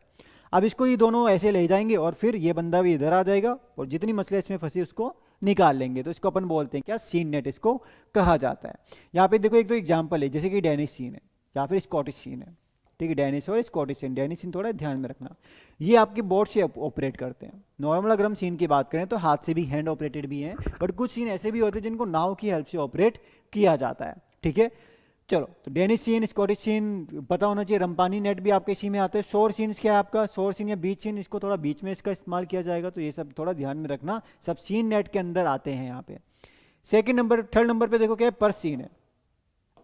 क्या है ये, पर्स सीन है ना। व्हाट इज पर्स सीन, ये दिख रहे हैं यहाँ पे, ठीक है। कोई छोटी मोटी चीज़ नहीं है, बहुत बड़ी चीज़ है। इससे क्योंकि इतनी सारी मछलियाँ पकड़ लेते हैं ना, आपने देखा कोई छोटी छोटी फिशेज होती हैं, सार्डिन्स हैं, हेरिंग्स हैं, ठीक है, ग्रुप में चलती हैं, तो उन सबको एक साथ यहाँ पे पकड़ सकते हैं। कैसे पकड़ते हैं भाई, ये रही बोट, ठीक है। अब एक छोटी बोट और होती है, ठीक है, ये बड़ी बोट है। यहाँ पे कई मतलब कभी कभी सिंगल बोट भी होती है, कभी कभी दो बोट का भी यूज़ कर लेते हैं। ये बड़ी बोट ऐसे राउंड मारेगी और ये क्या करेगी, राउंड मारने के साथ नेट गिराती चलेगी, ठीक है। नेट गिराने के बाद क्या होगा, ये पूरे नेट एक बार अगर यहाँ पे इस तरीके से इसने गोल गिरा दिया, फिर इस नेट को क्या करेंगे, खींच लेंगे, पूरा ले आएंगे, तो जितनी भी मछलियाँ अंदर फंस जाएंगी वो सारी की सारी जो है कैप्चर हो जाएंगी, ठीक है। तो ये आपकी क्या है, पर्स सीन इसको कहा जाता है। फिर लास्ट में आ गया ड्रेजेस आ गया, ठीक है। पर्स सीन में डेफिनेशन में, अच्छा चलो डेफिनेशन इसकी थोड़ी सी एक लाइन और ऐड करनी थी, पर ठीक है चलो। अब एक चीज़ और आती है, ड्रेजेस। ये देखो भाई नीचे दिख रहा है मेटल का बना हुआ ड्रेजेस, दिस इज ड्रेजेस, ये ठीक है, क्या है, ड्रेजेस है, ठीक है। क्या लिखा है, देखो ड्रेजेस क्या काम आते हैं, मेटल के इस तरीके से बने हुए हैं भाई, इनको सी बॉटम में इस तरीके से ड्रैग करते हैं। सी बॉटम में क्यों ड्रैग कर रहे हैं, ताकि नीचे जो भी डिमर्सल फिशेज जो होंगी, डिमर्सल या बेंथिक बोल दो, जो एकदम नीचे रहती हैं, या फिर क्रस्टेशन वगैरह होंगे, प्रॉन वगैरह, श्रिम्प वगैरह, वो सब भी पानी में नीचे की तरफ सेटल रहते हैं, ठीक है। तो क्रस्टेशन वगैरह को पकड़ने के काम आएगा कौन, ड्रेजेस आएगा। तो ध्यान में रखना, अगर हम लोग सी बेड से फिश को पकड़ना है, स्पेशली सेल फिश को पकड़ना है, सेल फिश वही आपके क्रस्टेशन वगैरह हो गए, ठीक है, क्रैब हो गया आपके, प्रॉन्स वगैरह हो गए, तो उसमें ड्रेजेस जो है काम आएगा। तो ये आपके चार इंपॉर्टेंट एग्जाम्पल है किसके, एक्टिव गियर्स के। बात कर लेते हैं जल्दी से पैसिव गियर की। पहले गिल नेट, भाई गिल नेट, अब इससे भाई अच्छा क्या हो सकता है कि आपको बस जाला एक बार सेट करना है, ना बोर्ड चलानी ना कुछ, और सारा काम होता रहेगा, ठीक है। तो यहाँ पे इन्होंने यही किया है, इधर इन्होंने एंकर गिरा दिया, एंकर मतलब आपका यहाँ पे डुबाने के लिए, नेट को नीचे डुबाने के लिए, ठीक है। इधर इन्होंने नेट को बस लगा दिया है और बोर्ड से इसे बांध दिया। अब देखो क्या लिखा है आपका, गिल नेट्स लिखा है, ठीक है, गिल नेट्स लिखा है। इसको अपन इंटेंगलिंग नेट्स भी कह सकते हैं, क्या बोल सकते हैं, इंटेंगलिंग नेट। इंटेंगलिंग मतलब इंटेंगल यानी फंस जाना, ठीक है। ये ऐसे हमने नेट लगा दिया पानी के अंदर। अब भाई नेट को हम पता है इसका नेट का साइज क्या रखने वाले हैं, हम इस नेट का साइज कुछ इस तरीके से रखने वाले हैं कि जो भी मछली हमें पकड़नी है उसका सर यहाँ फंस जाएगा, क्या होगा, उसका हेड यहाँ फंस जाएगा, मछली से पूरा पार नहीं हो पाएगी, ठीक है। मछली का सर यहाँ फंस जाएगा और बाकी बॉडी बाहर ही रह जाएगी। तो ये आपकी मछली यहाँ पे इस तरीके से इंटेंगल हो गई, फंस गई है, तो इसी तरीके से इसको हम बोलते हैं क्या, इंटेंगलिंग नेट बोलते हैं। तो कई सारी मछलियाँ इसमें फंस जाती है नेट में, और इसको फिर बाद में खींच लेंगे हम लोग, ठीक है। तो ये हो गया इंटेंगलिंग नेट। तो इसी में आपका गिल नेट आ गया। ट्रेमल नेट भी आपका इंटेंगलिंग नेट ही होता है, बट आपका नॉर्मल तो हम सिंगल मतलब नॉर्मल अपन ने नेट यूज कर लिया, ठीक। पर अगर इस नेट को हम थोड़ा और अच्छा कर लें, मतलब 3 लेयर में, 3 नेट की अलग अलग 3 लेयर लगा दें, ठीक है, तो उसको अपन ट्रेमल नेट भी कहते हैं। 3 लेयर होती है इसमें नेटिंग की, ठीक। उसके अलावा एक वर्ड मिल रहा है आपको, हुक एंड लाइंस। क्या मिल रहा है, ये रहा हुक एंड लाइंस, ठीक है, या फिर ट्रॉल लाइंस। देखो हुक एंड लाइंस क्या हुआ, ये बोट है, इसके पीछे ये हुक लगे हुए हैं, ये इंडिविजुअल फिश को पकड़ने के काम आ रही है। कि भाई हुक है, हुक में कुछ बैट लगा होगा, बैट मतलब अर्थवर्म वगैरह या जो भी मछली को पसंद है खाना, तो ये लगा दिया। अब मछली आके क्या करेगी, धीरे धीरे मछली आके यहाँ पे हुक में फंस जाएगी, तो इसी को हमने हुक एंड लाइन बोल दिया है, ठीक है। ये दिख रहा होगा, इसको हम बोलते हैं pole and line. Pole and line, pole मतलब ये आपने ये बेम्बू स्टिक सी इन्होंने ले रखी है और उसमें इन्होंने लाइन लगा रखी है मछली को पकड़ने के लिए। ये टूना पकड़ रहे हैं भाई यहाँ पे लक्षद्वीप में, ठीक है, लक्षद्वीप या जो भी जगह है, ठीक है। तो ये मतलब पता होना चाहिए कि हुक लाइन्स, ट्रॉल लाइन्स, ये सब क्या होता है। तो ये इंटेंगलिंग नेट है, ठीक है। वो तो चलो इमेज में था, ये असली में दिख रहा है आपको कि मछलियाँ इस तरीके से लटक रही हैं इसमें, क्योंकि इनकी नेक जो है साइज इतना रखा गया कि इनकी जो नेक है वो इसमें क्या हो गई, इंटेंगल हो गई, फंस गई, ठीक है। चलो भाई मछली फंस गई। ठीक है। इसके अलावा पैसिव गियर, देखो एग्जांपल याद रखना पहले तो, एक्टिव गियर में कौन से आ रहे हैं, पैसिव गियर में कौन से आ रहे हैं। ठीक है, पहली बात तो ये होगी, एक बार चेक करने दो, ठीक चल रहा है सारा सिस्टम, ठीक। ठीक है, और देखो पैसिव में एक दो और आते हैं। एक तो ट्रैप्स आ गए। भाई ट्रैप्स क्या है आपके, वही ट्रैप्स मतलब क्या होता है आपका, जैसे रैट को पकड़ने के लिए ट्रैप लगाते हैं, तो मछली को पकड़ने के लिए भी लगाते हैं। कुछ इस तरीके से लगाना है कि भाई मछली एक बार अंदर जाए तो बाहर ना आ पाए, तो उसको अपन ट्रैप बोल दिया। एक ड्रॉप लाइन्स भी होता है। ड्रॉप लाइन्स में क्या किया, इस तरीके से लाइन नीचे गिरा दी। ठीक है, उसमें तो आपका हुक एंड लाइन्स में क्या था, आपका लाइन लंबी सी थी, उसमें हुक थे। इसमें आपके एक सिंगल लाइन इस तरीके से डाली और उसी में कई सारे हुक लगे हुए हैं। ड्रॉप लाइन है, एक लाइन इस तरीके से गिर गई जिसमें कई सारे हुक लगे हुए हैं, और मछलियाँ धीरे धीरे इन हुक में फंसेंगी, बाद में हम इसको ऊपर खींच लेंगे, डैट इज हुक लाइन। और लास्ट में क्या आ गया आपका, फाइक नेट आ गया। तो ये दिख रहा होगा थोड़ा सा फाइक नेट आपको, ये जो दिख रहा है, या फिर अगर इधर देखें तो ये बैम्बू लगाया हुआ है। इसमें क्या है, बीच में शैलो वाटर में करते हैं इसको, ये बैम्बू के साथ इधर से ये हमने नेट इस तरीके से, ये नेट लगा हुआ है, ये क्या है, नेट है ये। ठीक है, अब इसमें भी मछली अगर एक बार अंदर आ जाती है कई सारी, फिर इसको बंद कर लेते हैं, ये आपका क्या है, मछली इसमें कैप्चर हो जाएगी, तो इसको अपन बोलते हैं क्या, फाइक नेट बोलते हैं। ठीक है, कॉनिकल शेप का आपका फाइक नेट है। ठीक है भाई, तो ये आपके क्या आते हैं, एक्टिव और पैसिव गियर्स। अब जल्दी से बस फिशिंग क्राफ्ट करते हैं, बस कहानी यहाँ पे हो जाने वाली है कंप्लीट। हालांकि स्टेट फिश और कुछ इंस्टीट्यूट है वो भी देखने हैं भाई, पिछली बार क्वेश्चन वहीं से तो आए थे। अब देखो बोट्स की बात करेंगे अपन। ठीक है, अब क्या बात करेंगे, बोट्स की बात करेंगे। तो देखो पहली बोट क्या है, कैटरमैन है। सबसे पहली बात क्या याद रखनी है, जो सबसे सिंपल बोट होती है, क्या है, सिंपलेस्ट, ये इंपॉर्टेंट वर्ड है यहाँ, सिंपल, उसको अपन बोलेंगे कैटरमैन। कि भाई वुडन लॉक्स को अपन ने क्या किया, वुडन लॉक्स को इन्होंने क्या किया, वही वुडन लॉक्स को रॉप से, रस्सी से बांध दिया, बस नाव तैयार। तो इसको अपन क्या बोलते हैं, इसको कैटरमैन कहा जाता है। ठीक है, बाकी ओर्स आप सबको पता है क्या होता है, ओर्स वही जो चप्पू जिसको अपन बोलते हैं उसी को ओर्स कहते हैं। तो कैटरमैन में बस इतना ध्यान रखो कि भाई क्या है, सिंपलेस्ट है। ठीक है, एक एक वर्ड याद नहीं करना होता आपको, सिंपलेस्ट है। और कैसे बना रहे हैं, लॉक्स को आपस में बांध दिया, तो उसको बना दिया हमने कैटरमैन। फिर एक डग आउट कैनई। भाई डग आउट कैनई की खास बात है, इसको पाम कहाँ लिखा है, पाम ये रहा, होलो आउट पाम ट्रंक्स। ठीक है, पाम का ट्री देखे ना, पाम का बड़े बड़े से जो ट्री होते हैं, अब तो अपन ऑर्नामेंटल पर्पज के लिए लगाते हैं घर के आसपास भी पाम के ट्रीज। तो भाई पाम के बड़े से जो ट्रीज है, इसको अंदर से खाली कर दिया पूरा। ठीक है, और एक साइड से थोड़ा सा चौड़ा होता है, दूसरी साइड से थोड़ा नैरो होता है। तो ये आपका क्या बन गया, ये आपका यहाँ पे बन गया डग आउट कैनोइज। जो आपने जो बड़ा सा पाम था उसको क्या कर दिया, डग आउट कर दिया, उसको पूरा खाली कर दिया, होलो कर दिया। तो ये आपका बन गया क्या, डग आउट कैनोइज बन गया। ठीक है, तो ये बस पहले जो 2-3 वर्ड लिखे हैं ये इंपॉर्टेंट है, ध्यान में रखने हैं। फिर एक आती प्लैंक बिल्ट कैनोई। भाई जो प्लैंक से बना दी हमने नाव, ये देख रहे हो प्लैंक से बना रखी पूरी की पूरी नाव, इसको अपने बोला क्या, प्लैंक बिल्ट कैनोइज बोला। फिर कुछ मासूला बोट्स होती है। भाई मासूला बोट्स की, ये जो मासूला बोट्स है ये, ठीक है, यहाँ पे जो आपके प्लैंक्स वगैरह होते हैं थोड़े रिजिड होते हैं। ठीक है, बहुत ज़्यादा फ्लेक्सिबल नहीं होते। दूसरी अगर हम बात करें तो क्वायर रोप्स, मतलब क्वायर क्या होता है आपका, कोकोनट का जो फाइबर होता है, कोकोनट की वो जो होते नहीं ब्राउन कलर के रोप से, उसी की हेल्प से क्या करते हैं, इसको बनाया जाता है। मासूला बोट के बाद एक आती है डिंगी बोट, ये जो दिख रही है मल्टीपर्पज़ के लिए यूज होती है। इसमें कई सारे स्पेशल स्ट्रक्चर भी बनाते हैं कि भाई यहाँ पे हम फिश रख लेंगे, या फिर यहाँ पे हमने फिश के एग वगैरह कलेक्ट किए हैं उसको रख लेंगे। तो कुछ स्ट्रक्चर भी डिंगी में देखने को मिलते हैं। और लास्ट में आता है आउट रिगर कैनोइज एंड कोरेकल्स। भाई आउट रिगर का मतलब है कि मान लो बोट आपकी कुछ ज़्यादा ही पतली थी, जैसे हम डग आउट कैनोइज की बात कर रहे थे, भाई बहुत लंबी पतली है। ठीक है, तो कई बार बोट को सपोर्ट देने के लिए एक लेटरल सपोर्ट लगाते हैं, तो उसको आउट रिगर कैनोइज कहा जाता है। और सबसे लास्ट में आपका आता है कोरेकल। ये देखो भाई मजे कर रहे हैं इसमें बैठ के, कोरेकल। तो कोरेकल क्या है आपका, याद रखना है, small round and ball shaped, ball जैसा है। ठीक है, बॉल मतलब कटोरे जैसा है।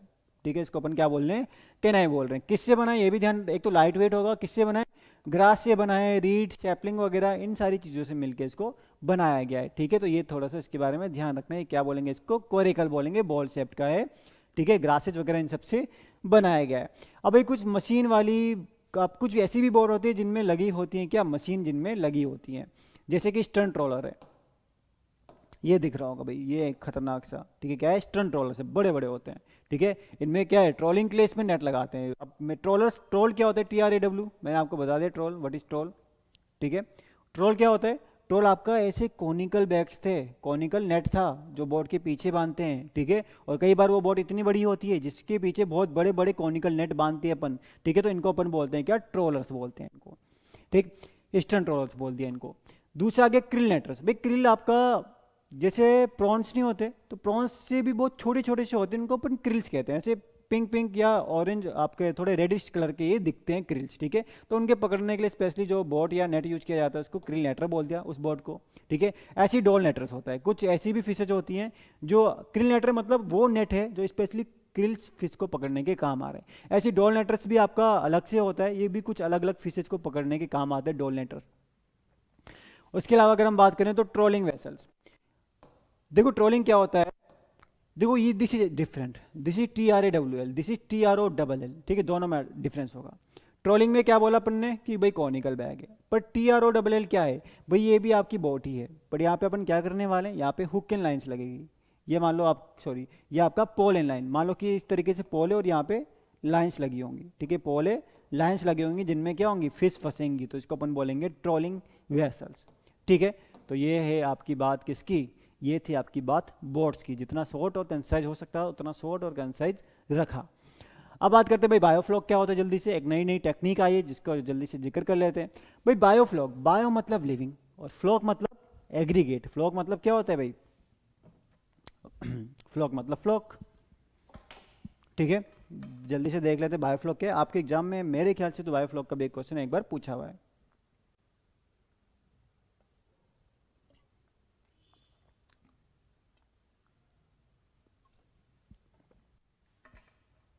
मेरा तो नहीं मान के चलो, 3 क्लास मैंने ली है और तीनों क्लास आपकी 2-2.5 घंटे के अंदर ही पूरी क्या हो गई, कंप्लीट कर दी है। यहाँ पर एक बार नोट्स तो आपको बनाने पड़ेंगे ना।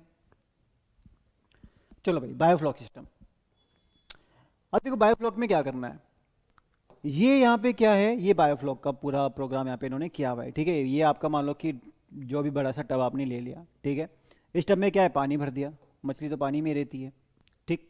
अब इसमें पहले क्या करते हैं, कार्बोहाइड्रेट का सोर्स देते हैं, कार्बोहाइड्रेट, ठीक है, कार्बोहाइड्रेट का सोर्स देते हैं।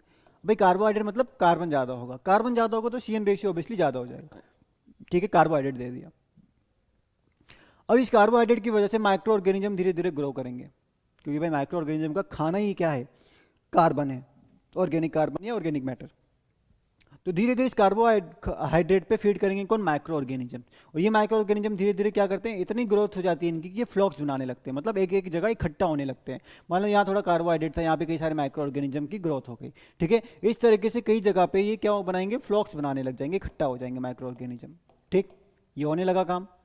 उसके बाद हम इसमें फिश को इंट्रोड्यूस कर देंगे। अब मछली आके इन फ्लॉक्स को खाएंगी, मछली आके क्या करने वाली हैं, इन फ्लॉक्स को खाएंगे मछलियाँ, ठीक है।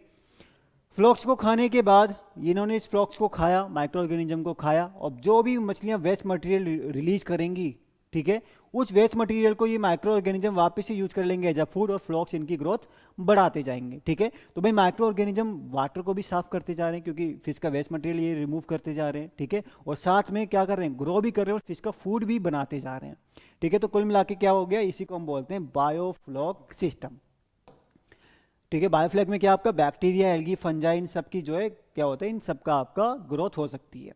उसके अलावा क्या लिखा है यहाँ पे, न्यूट्रिशनल वैल्यू 25 से 50% तक प्रोटीन जो है यहाँ पे देखने को आपको मिल सकता है। जो फ्लॉक का साइज है 50 से 200 माइक्रोन के आसपास इसका साइज रहता है, ठीक है, थोड़ा छोटा ही बनते हैं फ्लॉक। माइक्रो ऑर्गेनिज्म वगैरह का कॉम्प्लेक्स है, थोड़ा छोटा ही देखने को मिलेगा आपको, ठीक है। तो भाई याद रखना बायोफ्लॉक क्या होता है, नई नई टेक्निक है। CN रेशियो हमने स्टार्टिंग में बढ़ाया, फिर धीरे धीरे क्या हो गया, फिर धीरे धीरे पूरा प्रोसेस वो स्टार्ट हो गया जो भी आपको बताया मैंने।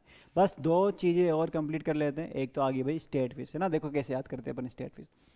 देखो जितने भी हिमाचल वाले रीजन हैं, अपन बात करें जम्मू कश्मीर, उसके बाद आता है हिमाचल प्रदेश, सारी जगह घूम के आना, एक एक जगह, ठीक है, सब जगह घूम के आना। मैं तो इन 3 जगह तो जा चुका हूँ, अरुणाचल तो बच गया। चलो ठीक है, एग्जाम निकालो फिर घूमते फिरना। तो जम्मू कश्मीर हो गया, हिमाचल प्रदेश हो गया, उत्तराखंड, सिक्किम, अरुणाचल प्रदेश। इसलिए मैं कह रहा था कि यह सारी की सारी जगह गोल्डन महसीर, गोल्डन मैसिर क्या है, तौर पुती तोरा, ये क्या है, इन सब की स्टेट फीस है, एक्सेप्ट सिक्किम जहाँ पे आपको कॉपर मैसिर देखने को मिलेगी। सिक्किम की स्टेट फीस देखो अभी रिसेंटली ही डिसाइड करी गई है। सिक्किम की अगर हम स्टेट फीस की बात करें, आई थिंक 2021 में इन्होंने स्टेट फीस रखी, इससे पहले इनकी स्टेट फीस नहीं थी, ठीक है, पर बाकी स्टेट की थी, उन्होंने थोड़ा पहले रख ली थी।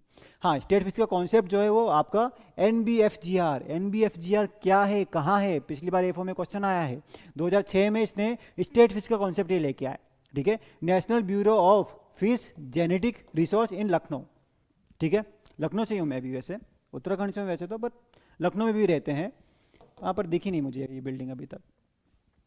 NBFGR भाई एनबीएफजीआर की अगर अपन बात करें तो इन्होंने 2006 में बोला कि हर स्टेट एक एक स्टेट फिश को घोषित करे, क्यों? ताकि उनका कंजर्वेशन हो सके, फिश को उसको बचा के रख सकें।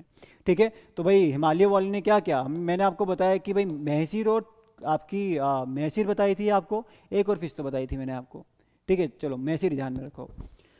महसीर में मैंने आपको क्या बोला, हिमाचल वाली जितनी भी कोल्ड वाटर फिश है, तो आपकी जो हिमाचल वाली रीजन है वहाँ पे महसीर आपको एज ए स्टेट फिश देखने को मिलेगी। अब उसके बाद आ जाओ उत्तर प्रदेश की तरफ, उसके बाद अपन आ गए कहाँ, उत्तर प्रदेश की तरफ। उत्तर प्रदेश की कौन सी है, क्लेरियस बेट्रेकस, सॉरी बिहार की क्लेरियस बेट्रेकस। ठीक है, अच्छा यूपी कहाँ गया हमारा, यूपी की इंपॉर्टेंट है भाई, पिछली बार के एग्जाम में आई थी।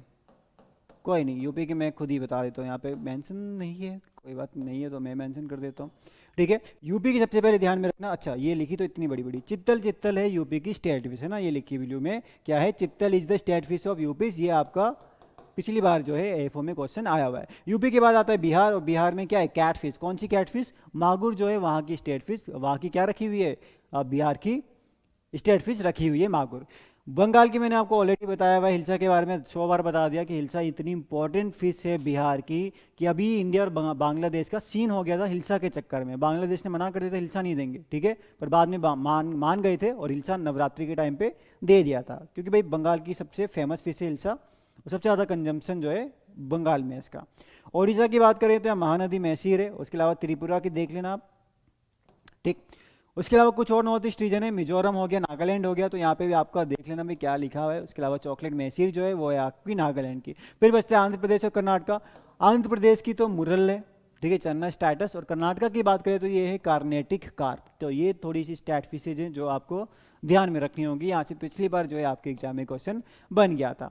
एमपीडा कहाँ है भाई, एमपीडा ध्यान में रखना, marine product export development authority. ठीक है, इसको डेवलपमेंट अथॉरिटी एक्ट 1972 के अंदर इसको सबसे पहले स्टैब्लिश जो है किया गया था। ठीक है, काम क्या है इसका, जो भी मेरीन प्रोडक्ट्स वगैरह हैं जिनको एक्सपोर्ट करना है फॉरेन में, तो ये सारा देख आपका एमपीडा देखता है। तो एमपीडा के रिगार्डिंग क्वेश्चन बन जाता है। कहाँ है इसका हेडक्वार्टर, कोची के अंदर इसका हेडक्वार्टर प्रेजेंट है। दिस इज एमपीडा बिल्डिंग, कहाँ, कोची के अंदर। तो हेडक्वार्टर भी याद रखना, कोची में इसका पड़ता है। चलो भाई, आप जल्दी से कुछ इंस्टीट्यूट के नाम देख लेते हैं, क्योंकि आपसे यहाँ पे से क्वेश्चन बन जाता है। पहले यहाँ पे आपको वही देखने को पहला आपका हो गया यहाँ पे क्या, central institute of fisheries technology, कहाँ है, कोच्चि में है। Central inland fisheries research institute Barrackpore Bengal में, ये तो थोड़ा याद करना ही पड़ेगा आपको एक बार। Central marine fisheries research institute है ना, central marine FRI fisheries research institute, ये भी कोच्चि केरला में है। उसके अलावा ये बहुत इंपॉर्टेंट है, this one is most important here, CIFA. दो जल्दी से अगर लेक्चर सही में लगा रहा है जो, कमेंट कर दो। सीफा ने दो चीज़ें बनाई थी, एक थी जो डाइट हम लोग कार्ब्स को खिलाते हैं, और एक ड्रग था जो फिश में एक डिसीज को ट्रीट करने के काम आता है। ठीक है, तो जल्दी से अगर बताओ, जो भी प्रॉपर लेक्चर लगा रहा है तो बताओ भाई सीफा ने ऐसे क्या बनाए थे। ठीक है, तो सीफा क्या है, central institute of fresh water aquaculture, कहाँ है, भुवनेश्वर ओडिशा में है, याद रखना 1987 में इसको बनाया गया था। उसके अलावा भाई दो चार और हैं, बहुत ज़्यादा नहीं है, बस इतना ही है। ठीक है, क्या है आपका, central institute of brackish water aquaculture, ठीक है, चेन्नई तमिलनाडु में आपका ये फ्रेश वाटर एक्वाकल्चर था। ब्रैकिश वाटर वाले की बात करेगा तो वो कहाँ है, चेन्नई में है। National fishery development board is also very very important. इसकी बिल्डिंग दिखाता हूँ मैं अभी आपको, एकदम फिश जैसी बिल्डिंग बनाई है इन्होंने, हमने देखी हुई है, हैदराबाद गया था हमारा टूर पंतनगर से, तो वहाँ पे भी क्या था आपके नेशनल फिशरी डेवलपमेंट बोर्ड था, प्रॉपर दिखता है आपको, मतलब फिश जैसी बिल्डिंग इन्होंने बनाई हुई है। तो ध्यान में रखना, इसको 10 जुलाई 2006 में स्टैब्लिश किया गया था, तो अभी बहुत टाइम इसको नहीं हुआ है बाकी के कंपेरिजन में, तो थोड़ा ध्यान रखना। नेशनल फिशरी डेवलपमेंट बोर्ड कहाँ है, हैदराबाद में, लिख लो कहाँ है भाई, हैदराबाद इंपॉर्टेंट है। उसके अलावा central institute of fisheries education की बात करें तो ये मुंबई में देखने को मिलेगा, और सबसे इंपॉर्टेंट जो पिछली बार क्वेश्चन आया, Uttar Pradesh, national bureau of fish genetic resources in Lucknow Uttar Pradesh, जो 1983 में स्टैब्लिश किया गया था। तो एक बार भाई नजर मार लेना, यहाँ पे फिशरीज रिसर्च इंस्टीट्यूट हो गया आपका, मेरीन फिशरीज रिसर्च इंस्टीट्यूट हो गया आपका, सीफा हो गया, उसके अलावा आपका ब्रैकिश वाटर वाला हो गया। ठीक है, उसके अलावा ये national fishery development board Hyderabad का, ठीक है, और यहाँ पे आपका फिशरी एजुकेशन महाराष्ट्र वाला आ गया आपका, और लास्ट में आ गया आपका NBFGR, national bureau of fish genetic resource, कहाँ है, लखनऊ उत्तर प्रदेश में प्रेजेंट है ये। ठीक है, उत्तर प्रदेश। चलो हो गई, लास्ट स्लाइड है, और फिर हमारा फिशरीज ऑलमोस्ट कंप्लीट है। ठीक है, एक आध चीज़ बचती तो मैं आपको बता दूंगा। देखो भाई दो टर्म है, एक इंटीग्रेटेड फिश फार्मिंग, एक एक्वापोनिक्स। देखो एक तो इंटीग्रेटेड फिश फार्मिंग और कंपोजिट कंपोजिट फिश फार्मिंग में थोड़ा सा डिफरेंस होता है। इंटीग्रेटेड मतलब क्या हुआ कि अपन एक से ज़्यादा चीज़ों को क्या कर रहे हैं, एक साथ जोड़ रहे हैं। मतलब मान लो राइस की क्रॉप लगाई हुई है, राइस में अब पानी अपन ज़्यादा रखते हैं तो साथ में हमने मछलियाँ भी रख दी। इसमें ये ध्यान में रखना है कि मेन हमारी मछली होनी चाहिए, सेकेंडरी हमारा राइस है, तो उसको हम बोलेंगे इंटीग्रेटेड फिश फार्मिंग। अगर राइस अपन मेजर रखेंगे तो फिर वो आपका फिश सेकेंडरी हो गया, तो फिर वो आपका इंटीग्रेटेड फिश फार्मिंग नहीं रहेगा। ठीक है, तो फिश यहाँ पे मेजर कंपोनेंट अगर रखा जाएगा दोनों में से तो उसको हम बोलेंगे इंटीग्रेटेड फिश फार्मिंग। अब इसमें भाई बहुत सारी चीज़ें होती हैं। इसमें अपन पोल्ट्री भी कर सकते हैं कि मतलब ये पॉन्ड है, पॉन्ड में ऊपर आपने एक स्ट्रक्चर बना दिया और यहाँ पे पोल्ट्री रख दी, हैंस वगैरह मुर्गियाँ वगैरह रख दी। अब मुर्गी का जो भी वेस्ट वगैरह है वो फिश के काम आएगा। ठीक है, डक के साथ भी ये चीज़ करी जा सकती है, मशरूम के साथ भी कर सकते हैं कि मशरूम में कई सारा बाय प्रोडक्ट बनता है जो फिश को हम खिला सकते हैं। तो ऐसे कई सारी चीज़ें यहाँ पे करी जा सकती है। ठीक है, कंपोजिट के ऊपर हम बात करें कि भाई कंपोजिट फिश कल्चर क्या है। कंपोजिट आप थोड़ा पॉलीकल्चर से समझ सकते हैं कंपोजिट। ठीक है, इंटीग्रेटेड फिश फार्मिंग समझ गए, दो अलग अलग इंटरप्राइजेस को हम एक साथ लेके आ रहे हैं। कंपोजिट में देखो क्या होगा, कंपोजिट मतलब एक से ज़्यादा फिशेज, मतलब हम लोग अलग अलग फिश की स्पीसीज को साथ में रख रहे हैं। जैसे कार्प्स की बात करूं, ठीक है, मान लो हमने कटला, रोहू, मृगल तीनों एक साथ में रख दी, तो इसको हम बोलेंगे कंपोजिट फिश कल्चर। ठीक है, तो that is composite fish culture. अब एक लास्ट चीज़ बचती है एक्वापोनिक्स। ठीक है, तो भाई ये एक्वापोनिक्स यहाँ लिखा हुआ है, देख लो भाई एक्वापोनिक्स क्या होते हैं, पूछ लिया तो। ठीक है, इधर हमने एक एक्वेरियम में मछलियाँ लगा रखी हैं। मछलियाँ जो वेस्ट मटेरियल रिमूव करनी है उसको अपन पंप कर दे रहे हैं कहाँ, प्लांट के लिए, क्योंकि वो एज अ मैन्योर बन गया प्लांट के लिए, जो प्लांट को क्या करेगा, न्यूट्रिशन प्रोवाइड करेगा। और वापस वाटर भी साफ कर दिया इसने, जो फिश ने वाटर गंदा किया ये वो न्यूट्रिएंट तो प्लांट ले गए, और ये वापस पानी को अपन इसमें थोड़ा और फिल्टर करने के बाद इस एक्वेरियम में वापस भेज देंगे, तो इसको एक्वापोनिक्स बोलते हैं। तो एक बार इसको पढ़ लेना कि डेफिनेशन वगैरह पूछे तो ये कहानी आपको जो हो पता हो। तो ये हुई हमारी फिशरीज की स्टोरी फिनिश। अब यहाँ पे देखो आपको एक तो फिश की डिसीजेस पढ़ना है, इसको लगा लो, लेक्चर लगाया हुआ मैंने फिश की डिसीजेस का। ठीक है, मेन आपको ये पढ़ना है। बाकी देखो प्रोसेसिंग से क्वेश्चन आने के चांसेस कम है, क्योंकि एक फिश प्रोसेसिंग और थोड़ा सा बचता है, पर उससे क्वेश्चन आने के चांसेस थोड़े से कम ही रहते हैं। ठीक है, एक तो आपको डिसीजेस पढ़ना है, एक हाँ एक थोड़ा सा ये भी देख के जाना, यूरी हेलाइन, स्टीनो हेलाइन, जो मैंने आपको बताया ना, यूरी हेलाइन ये थोड़ा, ठीक है, ये वाला थोड़ा सा रह गया, क्योंकि भाई यूरी हेलाइन है, स्टीनो हेलाइन है, ऐसी ओलिगो हेलाइन होगा, तो इस तरीके के दो चार टर्म होंगे, तो इन पे भी एक बार नज़र मार लेना। ठीक है, तो इतना ही मेन है आपका फिशरीज में। इतना अगर ढंग से करके जाओगे तो मैक्सिमम क्वेश्चन आपके फिशरीज के जो हैं सही हो जाने चाहिए। ठीक है, तो आई होप आपके लिए ये फिशरीज की क्लासेज थोड़ा हेल्पफुल रही होंगी। ठीक है, तो ठीक है, चलो बाकी सब आपको पता है क्या करना है क्या नहीं करना। ठीक है, thank you so much, all the very best, जाओ अच्छे से एग्जाम दे के।